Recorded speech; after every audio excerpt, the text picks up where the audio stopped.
if we don't abide in a relationship with Jesus, whatever that looks like for us, in the capacity that we feel like God calls us to, um, we can bear no fruit.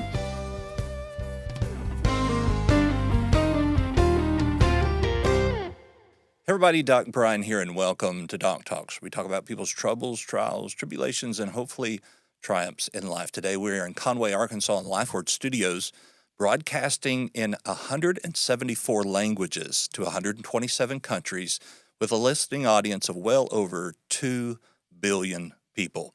You can find all of our Christian content at lifeword.org. Today I have a very special guest with me, Dr. Andrew Yates. Andrew and I are really good friends. We talk I would say we talk weekly, but it's more like I miss your call weekly and then try to call you back, and then we play phone tag, and we're both very busy people. But Andrew, thank you so much for being here with us today. Brian, super pumped to be here. Really appreciate the opportunity to connect with you in this way. I feel like we've been really uniquely connected personally, and it's fun to professionally connect. Usually it's the other way around, and this is really great. Yeah, so just to tell our audience about our relationship, typically what it is I don't answer, and then I get a voicemail of a completely random dad joke, and that's all it is. There's no request to call back. So Andrew, hit me with your best dad joke that just comes to the top of your mind right Yeah, now. I think right now that my best dad joke is, why can scientists not trust atoms? No idea. Because they make up everything. I mean, that's I, that's pretty par. yeah, I'm going to have to share that with Luke a little later today, and he will face palm and say, "Dad," but that's just part of it. So, Andrew, I knew you before you were Dr. Yates, and I called you Dr. Yates way prior to you being Dr. Yates, which you said felt illegal in some kind of way.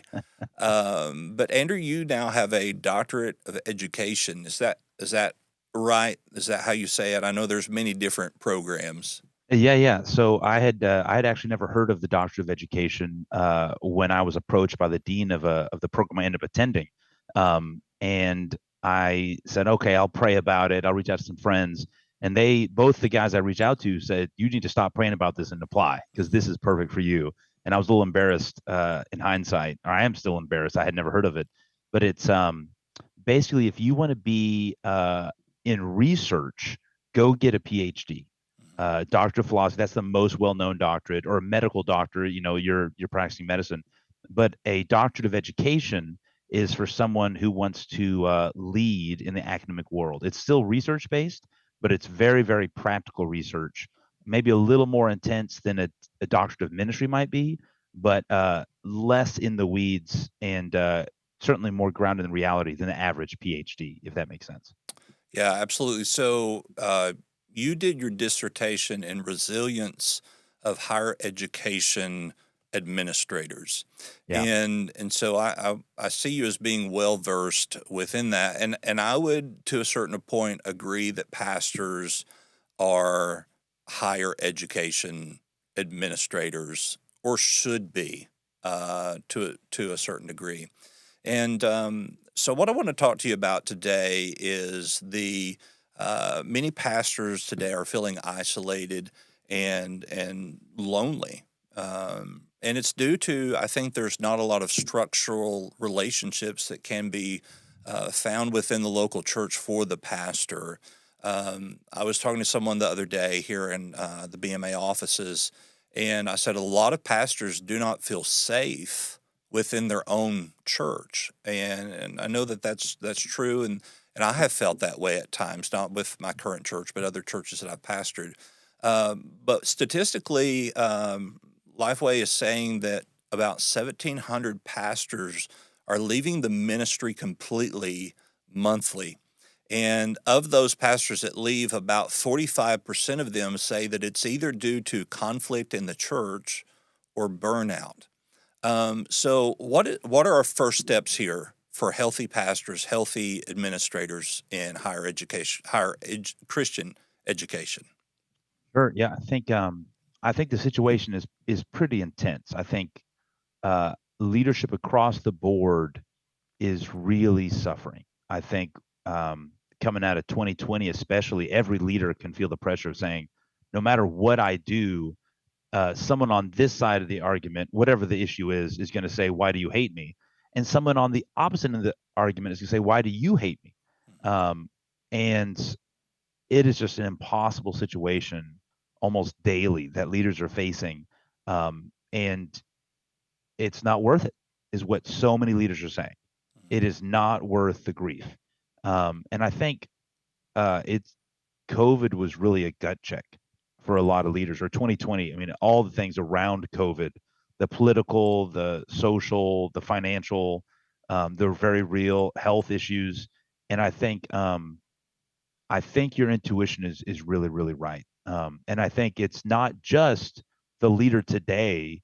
Are they going to be resilient? Are they going to be able to push through? If this is a calling, how do I stay faithful to that and true to that calling? But also, a younger generation is looking at these senior leaders and saying, if they can't do it, how am I going to do it? Yeah. And they're saying there's no way. And so I've talked to some of the, I would say some of the strongest churches in the United States in developing leaders, and they're saying that they don't have uh, some of these interns or residents or fellows. They don't have interns and residents fellows who say, I want to be a senior leader. I don't want to be an elder. I don't want to be a pastor. I want to be a second level or a third level guy in the background or a gal in the background, which is great, but nobody wants to step up because they've seen so many leaders fall, and a lot of those are really, really dramatic and really, really hard. So I think your intuition is right. Um, it's not just the mental space. The mental space is part of it, but the people around us really impact our mental space. Yeah. Um, and I don't know. Have you? I mean, how strongly would you say your community is to what's going on inside your head? You're Yeah. you're the doctor in that world. I think that it is something that is super important. I know that I feel like I've become a better leader when my community around me was stronger, and I'm speaking of community Mhm. outside of the church, people that were not members of the church. Even some, as crazy as it sounds, people who aren't even believers that are a part of the community that say, you do this at your church, and this is really weird, and or they'll come visit and they'll say, well, why do you do this way? Mm. Um, and while that is traditional, the way that we would do it, we really have a viewpoint of someone from the outside that we trust that says, hey, why are you doing it in this manner? Also, to your point of people not wanting to step up and be in senior, I don't want to use the word management, but in overseeing as a pastor or an Sure. elder, Oh yeah. I believe that's just the opposite than what we were. We're about the same age. Because I remember when I was, 18, 19, 20 years old, called the ministry, I wanted to be in the forefront. I wanted to be the leader. Yeah. But I also realized that over the years, seeing how, there's this old saying, there's no kind of love like Christian hate. And, it just happens, and it comes from areas that we would never expect. Those people that we felt like were our confidants, the people who we felt like were in our corner, are the ones that hurt the most. Yeah, I would totally agree. I think the idea that the people I lead or the people I serve in leading, and it is service when it's done well, that they will turn around and thank me and love me for it, Mhm. is as unrealistic as the idea that my children will thank me for whatever I put on the table. Mhm. Uh, that I mean, and it's not a one to one, but I think uh, I was I was challenged when my professors and the women and men that invested in me, they told me sheep have teeth Mhm. and they can bite. Yeah. Uh, but I think students today that I'm engaging with and leaders today, aspiring leaders that I'm engaging with, are are shocked by that idea. Yeah. That sometimes we have to lead people in ways, and God directs us to lead people in ways that are maybe uncomfortable or upsetting to those we lead. Um, and I think it's natural for us to be upset by that. One of the things that I misunderstood about resilience when I went into the study was that if a resilient person encounters trouble, I initially thought, well, they're going to be unaffected. They're not going to be bothered. But resilience, I've come to learn, is not that you're not bothered. It's that when the hard times come, you don't stay down forever. When the hard times come, you're able to bounce back. Right. Um, and that I think is has been really helpful to me to where I'm encountering friends and I'm personally encountering hardship. Man, I'm feeling terrible. And the natural response is to say, of course you feel that way. Not it's wrong that you feel that way. I Yeah. mean, we see that with Elijah, Elisha, with Moses, with Jesus. There are times when it is hard and stressful. Um, but I think the young leader or aspiring leader will say, I don't have what it takes to bounce back from that hardship. I think they're right. It's not good for man to be alone, is in the first page of the Bible. Yeah. And if you're trying to do this alone, it's not going to work. So I absolutely agree. You got to have people around you. You have to. Yeah, and it's important for us to make sure that we're investing our time in the right space too. That we are appropriately spending time in ministry, but that we are spending time with our family, that we're taking care of ourselves. It's important to remember Jesus took naps, and he was the Son of God, and so we need to take naps. That he told the prophet, "Hey, go get something to eat and go lay down." Yeah. That there is no shame in that. And sometimes working in a church, some people feel like you need to be in the office 40 hours a week, and then in the community 40 hours a week, and then that leaves no time for you. And especially if you are now, I can only speak from personal experience, and you've studied this more and have more in-depth knowledge, but it seems like the when the church is top heavy, that a lot of times there's a lot of work to do. And when I mean top heavy, I mean age wise, Oh yeah. 70 to 80 years old, 60 to 70, 80 years old, that there's a lot of work to do, but the expectations in a lot of ways aren't as great as it would be as if you were pastoring a church where there were 15 to 40-year-olds who are actively in their career. Now, they have different types of problems, but they have completely different expectations of what you as a pastor should be doing. Yeah, I do think I think no matter where you are or what your stage is, I mean, one of the biggest temptations that Satan has given us is the temptation to be busy. Uh, and we see that with Mary and Martha Mhm. doing all these things. And I feel like different people have different capacities, different stages of life. But I think if we're not abiding in our relationship with Jesus, I don't think Jesus gives us a amount of time or a focus. If we don't abide in a relationship with Jesus, whatever that looks like for us, in the capacity that we feel like God calls us to, um, we can bear no fruit. Mhm. That's one of the last things Jesus said before he was assassinated. And I think that's true for the 40-year-old or the 80-year-old or the 14-year-old. Um, if you are not abiding, you can't bear fruit. But if you are abiding in your relationship with Jesus, I think daily, just being right up next to God and listening to God and walking by faith and where He leads you in, He promises He will bear fruit through your work. He doesn't say you'll feel like it. He doesn't Yeah. even say you'll see it, but He's the one that will sustain you. And it's the fruit of the Spirit, not the fruit of Andrew or Brian or Pastor, whoever. God's the one that can get you through that. Yeah. And Yeah. this may be a foreign concept, but you may understand this. But a lot of younger pastors that I've talked to, this is a foreign concept to them. To me, there is a difference in studying to preach and studying to live. Oh yeah. That there must be, and I know young pastors, they'll spend a lot of time studying to preach, but then they're not abiding in the word personally. And so what are your thoughts on that when we talk about abiding and being in the Word and a personal relationship with Jesus, that we have to segregate those two things?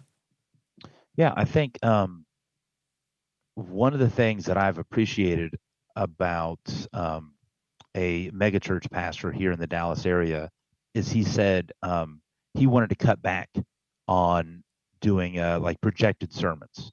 And I think there's pros and cons for recording sermons and projecting them at different places. But he said one of the things that he really appreciated was as he's preaching, he's able to look in the congregation and see if is what he's saying, is it connecting? Is it serving the people there in that room? Or does he need to, has he gone too far? Has he pushed too, has he dug too, has he cut too deeply? Or does he need to keep going? And I think that is that's not a script or a sermon that I'm writing. That's the guidance of the Holy Spirit, Yeah, working with the wisdom of that preacher. And he said, when I'm just recording a sermon, there's a different congregation and a different people in a different place that have a different context that they're engaging with. And I think if I am not ministering out of the abundance that God has given me, I'm just I'm just performing. I'm just and I'm performing in my own strength. And I mean, you see Jesus withdrawing to spend time with the Father. And if he does that, I've got to do that. And I feel like as a pastor, what I preach is important, absolutely. But my Monday through Saturday is going to give validity to what I'm preaching on Sunday. And the way I carry myself and the way I love people, and if I'm patient and if I'm gentle and if I'm kind, but I can't muster that up. That has to be a fruit of the Spirit. So I yeah, would say primo to any ministry is have I allowed God first to minister to me and grow me into the man that God has wanted me to be. yeah, And I can't offer someone else help. Peter can't help somebody else walk on the water in the storms until his eyes are fixed on Jesus. And that's yeah, true for me too. yeah. You can't pour from an empty pitcher, Yeah, and absolutely.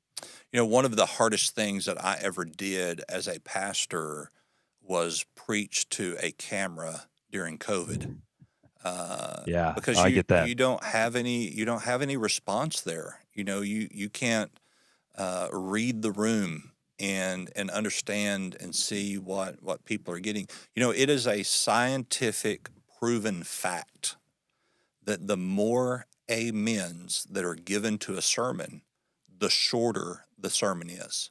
Amen. I expected that from you, but Amen and really, amen. there is a study that the sermon is shorter because the pastor is getting the feedback that they are receiving what he is giving, and it's a whole psychological warfare there that it's happening. Um, but we can talk about the stress of preaching all day long because it's stressful.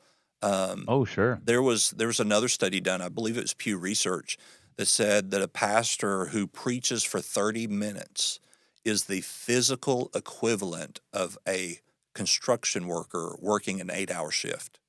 Mm, And I mean, because you're pouring everything out you have, emotionally, and spiritually to these people. And then you're at the front door, you're shaking hands, people are leaving. That was a really good sermon, Pastor. That was really encouraging. And then somebody comes up and they says, "Hey, that was really good, but have you heard this, or have you read this book?" And while those may be well intended uh, statements, it can destroy what the pastor has just done. So in yeah. those situations and those scenarios, I mean, every pastor wants to quit on Monday morning. I mean, that's just par for course. But in those moments of where we are getting not necessarily negative feedback, but we're getting feedback that we don't expect, that causes us to think that we did something not wrong, but could have done something better. How do we stay resilient in those moments? That's great. Well, let me tell you, let me answer that question like kind of around in a roundabout way and say what I mean, I did at least a solid year of reading everything I could on the ideas of resilience. And let me tell you what you will hear if you Google this. If you go Chat GPT, this is what it'll tell you. It's it really it talks about how your purpose, start with why. Why are you doing this? And so telling yourself, all right, I'm doing this for this goal, for this end. Um, it'll talk about being realistically optimistic. Well, they said this, but they didn't mean that, and kind of helping, looking at the glass half full instead of choosing to look at glass half full instead of half empty. And then the idea of saying, well, what can I control? What can I do? I've got a big problem. Here's what I can do to contribute. I can't solve it, but I can do this. And I went, and part of my project in this program was to go find the most resilient leaders in higher education in the world and connect with them and say, here's what I've read, here's what I've studied, here's the best research in the world. How does this compare to your example? And the very first guy I met with, kind of the godfather in Christian higher education, a leader that I just have the highest admiration for, he goes, yeah, I hear what they're saying, but that's not how it works. I'm like, oh, no. And then the second guy I interviewed said the same thing. And the third guy was like, no, that's not it. There is something to having your purpose statements, have being optimistic, realistically. There's something to saying what can do, but ultimately, self-talk is not going to get us to bounce back. Yeah. When things are tough, it's not just choosing to have a meditative trance that gets us there. All these guys I talked to, they said, our hope is in God. Like this sermon, if it goes well, it's not because I worked, I cranked the knob to 11. The prep, that extra 30 minutes took it to the next level. A lot of times it's the sermons or the message or the job that I say, God, I am not ready for this. And people are like, that was amazing, Pastor. And I'm like, well, that's humiliating, but Yeah. God's able to use your worst sermon to change a life in ways that you couldn't imagine. And so our hope has got to be not in what I can do, but what he can do. Yeah. And that's the Christian message ultimately that we're preaching. And then you have to have others around you that are like-minded. And so these guys that were leaders, they had other leaders around them. So, like you said, sometimes I've got to get other people around me that are able to encourage me. And sometimes those are people that look just like me. Sometimes those aren't Christians that are leading at an incredible level. But you can say, man, that was hard. And they say, yeah, that was hard. And they can encourage you to have a realistic perspective. But especially someone that can share that hope in Jesus is essential. And then so hope, others who are like-minded, and then all these guys had a daily devotion to Christ. So every day they had a militant discipline to say, I'm going to be engaged in reality. And they all had elements. I thought it was very interesting. They all had elements of worship. So they would all engage the Psalms, they would play Christian music, but every day they had a discipline that they were devoted to say, my mentality is going to drift onto my to do list. My mentality is going to be hijacked by all the drama, all the voices. And if I'm not, just like Jesus, daily, and as he did in his habit, focus on saying, God, what do you have for me? And I'm going to do that. That those guys, they say, oh, I'm going to drift. I'll never make it. And so I would say, and the acronym for that I would say is HOLD. Hope in God, have others who are like-minded around you, and daily devoted to God. That's the person that bounces back. Not that you're never low anymore, that Jesus was never low, but you're the person that you can expect to bounce back and not stay low forever. Yeah, I can tell you from personal experience that the sermons that I thought were flops were told to me to be the best sermons that they've ever heard. And the sermons that Yeah. I thought were just next level were the flops. Uh, Yeah. and it can get discouraging, to do these things. And especially as a young pastor, I had to learn that it was just my job to offer the food. that I could not Yeah. make them consume. I could not make them respond to the message, which gets discouraging as well. Yeah. You could say, okay, I've been at a church for 6 months and nobody's gotten saved. Nobody has joined the church. Well, Noah built an ark for 120 years before it began to rain. Yeah. And Yeah. so, what you what you were describing reminds me a lot of a bipolar person. That they're on this normalcy, and then they go down and dip, and Mm. then they come back up. Or if you're hyper manic, you go up and then come down to a normal level. So we could spend a whole day talking about resilience within bipolar disorders. But when we look at being a Christian leader, we have to know and we have to expect going in that there are going to be highs and lows. But Absolutely. but what can we do to maintain that middle ground? And I think there's a very simple explanation for it, and you just gave one of the most simplistic uh, explanations of how to do that. So what do we do when we get in that dip and we just really can't feel like we're going to get out?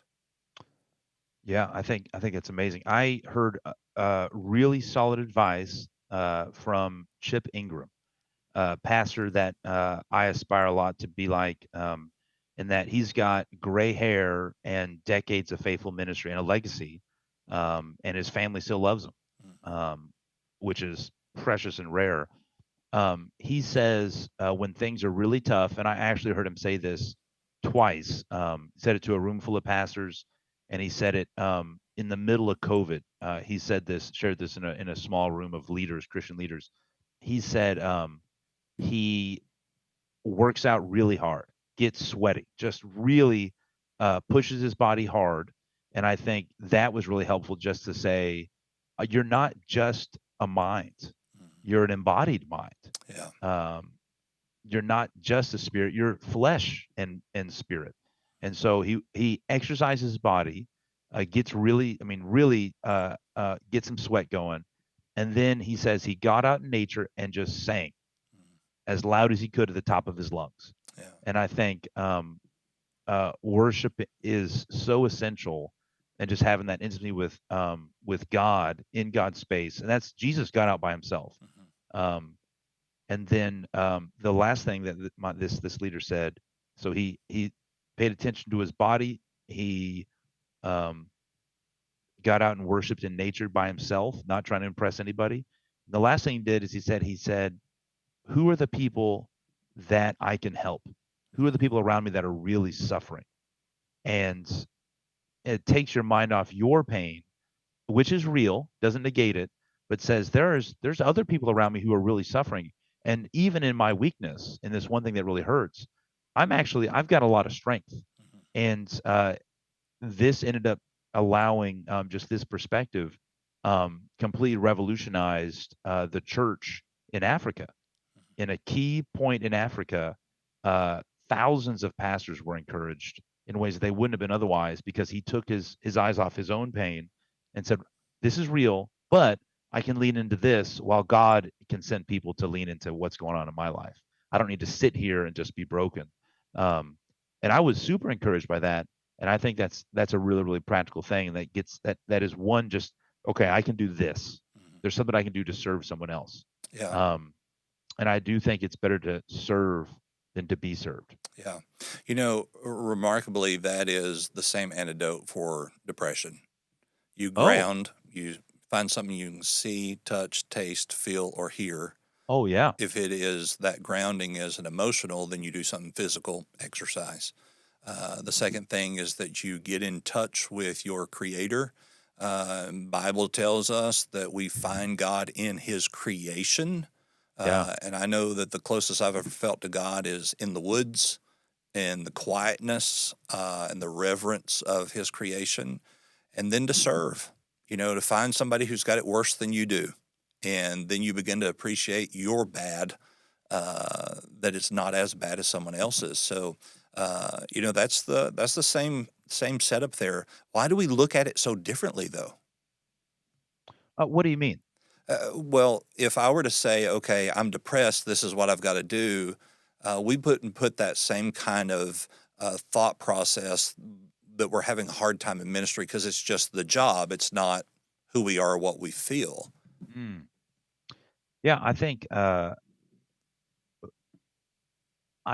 anything we identify with, when that becomes threatened, we take it very personally. Mhm. So I think, for example, if if someone comes up to me, I've got some notes here that I've been taking that I'm working on a project, and if someone said, "Oh, your penmanship's atrocious," I'd say, Mhm. "Yeah, You're a I don't doctor. really That's care. part of Like, it. Yeah. that's fine." Yeah. But if someone said, "You're a bad pastor," or Mhm. "You're a bad dad," or "You're a bad husband," or "You're actually harming the students that come to you," I would be, I mean, not just upset, I'd be deeply bothered in my core, because that is kind of the identity that I have allowed myself to take on. And some of that's good, but some of that, I think, can get in the way of what's most important. And I think it's appropriate that I need to do my work as unto the Lord, and I need to seek to please the one who enlisted me. But as much as I identify as Pastor Andrew instead of Andrew, son of the Most High God, I can let Pastor Andrew be more important than what does God say about me. When I put doctor before my name, or pastor before my name, or anything in my identity before, okay, how does this look in light of what God, is this true? Um, I think it can be devastating. Yeah. One of the biggest pitfalls, whether it be in ministry or in personal life, is that we have to realize our identity is not what we do, it's who we are. Yeah, My identity is not as a pastor or as a doctor, because that could be gone tomorrow. My yeah, identity is that I am a son of the Most High God, and that I yeah, will forever be his son. That there's nothing, as Paul said, that can separate me from his love. So, kind of wrapping all of this up together, what would your advice or your encouragement be to Christian leaders, whether they're in the pastorate or whether they're in their higher education? What would your encouragement to them be when it comes to resilience? yeah. Um, yeah, I would say it's a couple things. One is to say, what has God called you to? And I think, one, He's called us to be His daughters and sons, and if we lose sight of that, we've lost it. Yeah. But two, I mean, Paul tells Timothy to seek to please the one who enlisted him. Every good soldier seeks to please the one who enlisted him, and doesn't get ensnared by daily worldly things. And I think it's or common things. If you are called to be a leader, uh, it's just like being called to be a soldier. You don't get entangled in civilian things. You have a calling that is different than everyone else, and that's a daily calling. A soldier is not a soldier Monday through Friday. A soldier is a soldier and is ready all the time, like a Minuteman is Mhm. ready all the time at a moment's notice to please the one who enlisted him.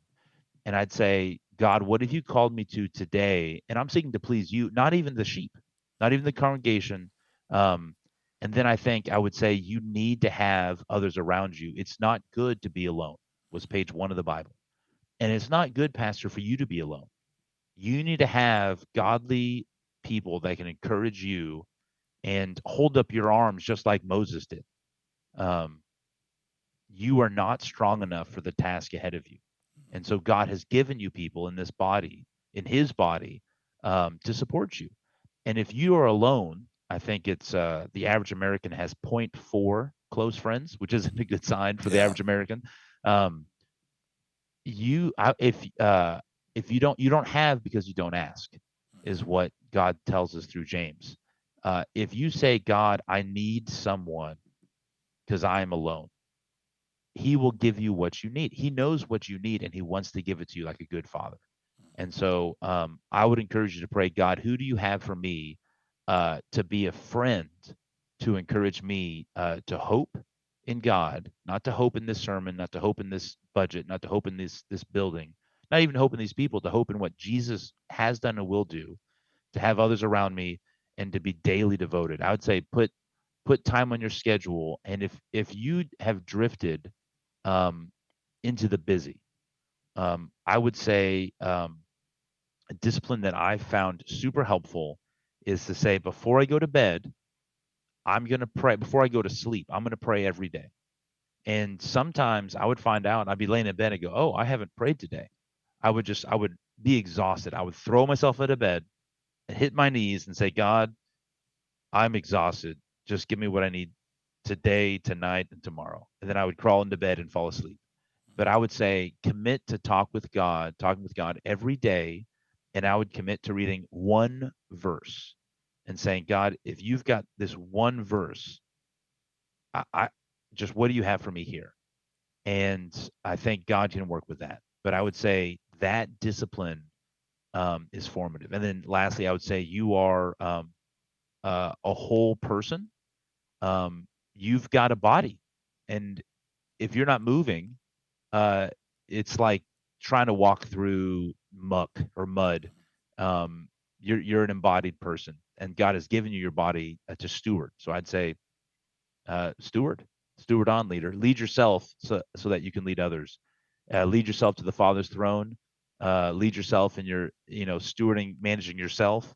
But then lead in the way that God has made you and called you and will empower you to lead, because that's what He wants to do. Yeah.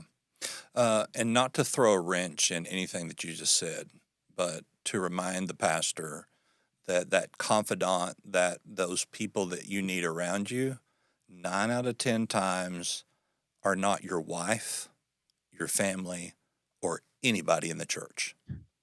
That you need people from the outside looking in, people that aren't with you and walking with you every single day, because it gives a different perspective on those things. And as pastors, we want to protect our wives. We don't Yeah. we but that's a whole other conversation. That's a whole other episode that we could get into. But it's definitely important to have those people. And Andrew, I just want to say I thank God that you're in my corner and that I'm able to call you and tell you what's going on and get your perspective from not just a ministry standpoint, but from a personal standpoint. So I appreciate you for that. Yeah, well, it's 100% mutual. It's hard to find a faithful friend. I think that's straight out of Proverbs, and I uh, admire you and am so thankful for what you've done. Love you tremendously, and I appreciate that you're in my life. And I pray for all the people listening to be able to have that sort of man or woman in their life to encourage them. So, yeah, I'm super thankful for this, and thanks for letting me jump in. This has been Yeah, great. absolutely. So, Andrew, if people wanted to contact you, maybe they had questions, or maybe they could seek some advice or counsel from your work, how would they contact you? Sure. So the best way is to reach out to me at a discipleship, one word, at dts.edu. That's Dallas Theological Seminary, dts.edu. So discipleship at dts.edu. Um, my role is very unique. The the president of the seminary has told me if I can encourage anyone anywhere on earth in discipleship, do it, which is a little stressful, a little overwhelming, but it really just means truly, if we can encourage you, or if I personally can encourage you to grow in your relationship with Jesus Christ, to grow in discipleship, I would love to. It would be an honor. So yeah, discipleship at dts.edu is gonna be the best way to get a hold of me. Sounds great. Well, Andrew, thank you again for being here with us today. Thank you for listening. Of course, I'm Doc Bryan. You can find me at the.bryan.com. You can find all of our Christian content at lifeword.org. Thank you so much for being with us today, and we hope to see you soon. Goodbye.